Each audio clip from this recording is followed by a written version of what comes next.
I have sheets of paper in my hand that represent all the various storylines of 2010. So many different things happened. Probably one of the first things on our mind was the fact that, as you and I mentioned at the top of the show, Zenyatta returns to racing in 2010. Just one of the things happening this year. But for you, sir, having logged more than 52,000 miles around the world 6 times, what would be your favorite storyline? Well, and the great thing for the TVG audience, I get to go through the airport security, no invasive pat-downs for them to travel. They get to come and experience it with me in a much different way.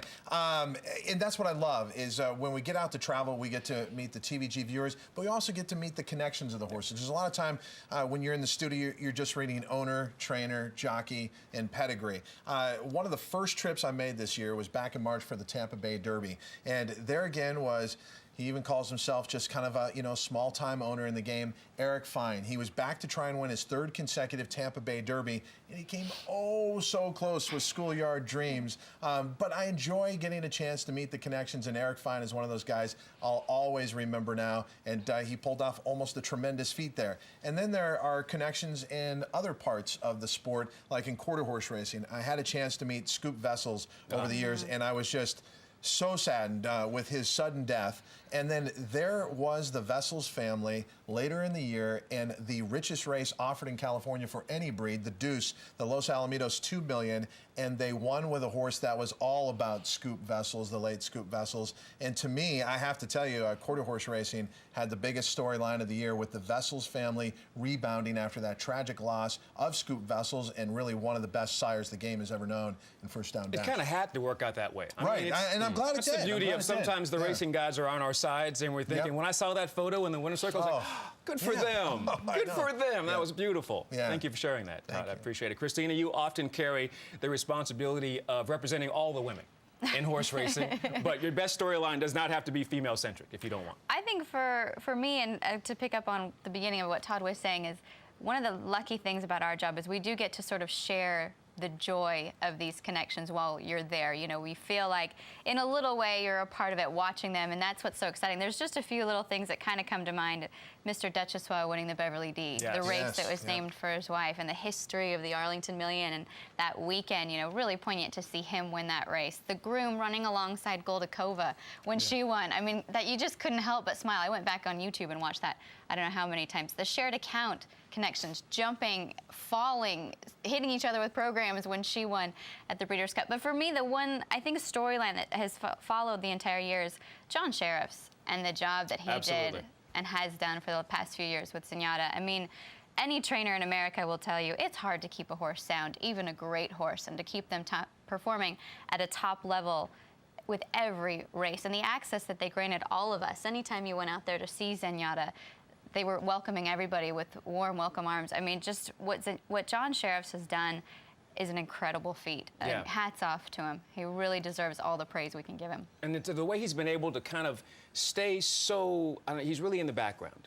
He stays back there, but yet he still opens his heart to everyone that comes around. It's kind of odd to find that combination of someone introverted, yet open and welcoming to you. Yeah, we had talked about it before. It had been said, and it's so true that, and John Sheriff will say, I'm so lucky to have a horse like Zenyatta, a horse of a lifetime, but Zenyatta was lucky to have John Sheriff. And that team was perfect. Mike Smith received the Big Sport of Turfdom Award because of how he dealt with the media. He was always gracious, and it's a lot of time invested. I mean, you just want to concentrate, and with all the pressure on you on riding and getting out there, but yet he had to take time out for the media because he realized Zenyatta meant a lot to the sport. So there are a lot of demands with that. And how about the moment when you saw Penny Chenery next to Ann Moss in the winner's circle at Hollywood Park? I mean, wasn't that poignant just to see sort of the passing of the baton of, just the first lady of racing in a way? And Ann Moss did something that day that the rest of the crowd never got to see, and then my daughters did it after I told them the story. But they were handing out hats that day at Hollywood Park that said, the unbelievable Zenyatta. And she colored in the un part with a black marker. The believable Zenyatta. And that's really the story arc of her career. She was doing unbelievable things and made us believe every single time. Absolutely. Rich Perloff, viewer favorite, of course, because you get a chance to do a little bit of everything here at TVG. So you obviously have a lot of storylines to choose from because you work every single shift that we have here. What stood out to you for 2010? Well, I would say, guys, that if Christina represents women in racing, I represent people who look at races from small tracks day in and day out. And I'll tell you, a great pleasure for me as a race fan is when one of those tracks steps up its game and really brings it big time.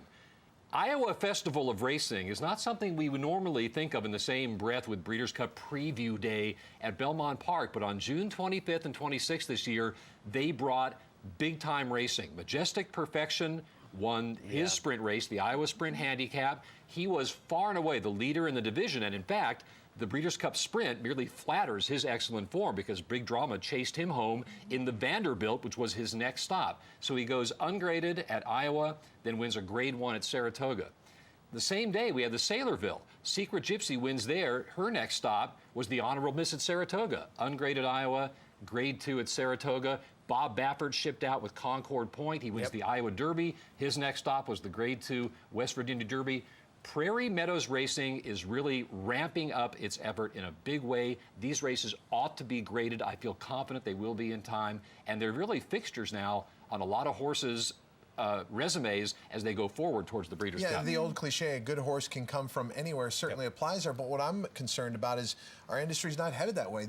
Is there room for those racetracks anymore? We're seeing the elimination of a lot of those independently owned racetracks as it starts to change around the country. And so I'm with you. I love those stories because it reminds us, hey, racing does take place in the middle of the country, not just the West Coast and the East Coast. But as racetracks start to shrink and race days start to shrink, you just hope those stories are still going to be prevalent. Yeah, you know, it's a good point, Todd, and I think that the economics have much to do with that. Some states are supplementing race purses with slots, some are not. In states like Iowa, where slots money is part of the game for the race fans, I think their longevity probably is assured for at least the short term. Well, I'm going to look for the next star from Yavapai on your show. Exactly, that's where it's coming from. Hopefully the storylines in 2011 will include some things that have to do with our business continuing to grow and expand. That's for next year. Those are their particular storylines for 2010. If you have yours, go to tvgcommunity.com there and share all of your views, and we'll try to respond to them as soon as we can.